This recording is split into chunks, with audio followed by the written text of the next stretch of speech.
हे राजा जी, राजा जी,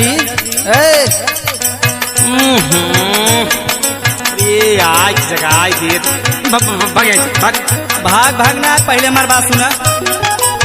कहा इतना झौझिया बोलते रे? सुनो बतावत है, सुनाओ। अरे अखिया तो हर बाट निदिया में माती,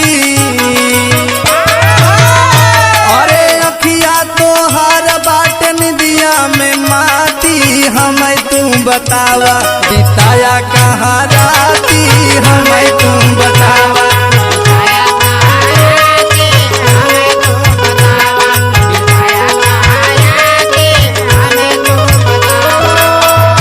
अरे अखिया तो हर बाट निदिया में माती, अखिया तो हर बाट निदिया में माती, हमें तुम बतावा बिताया कहाँ राती, हमें तुम बतावा।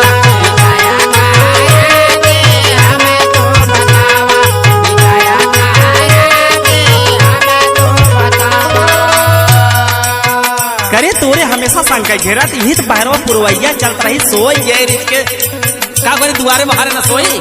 अच्छा दुआरे मुहारे सोवत रात बगाए बाटा कहते हैं दुआरे मुहारे सोवत है। तो का पता रहे तो सोवत रहे खर्राटा लेके। खर्राटा लाइक सोवत नहीं रे। पहले हमार बात सुनो, सुनाओ।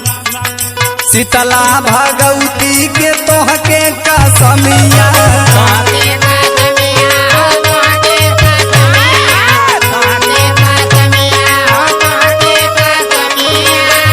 सही सही बता दिया के जान ली है।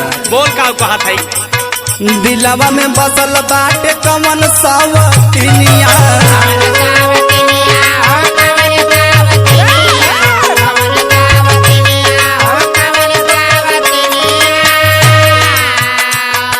शीतला भगवती के तोहके कसमिया, दिलवा में बसल बाटे कमन सवतिनिया।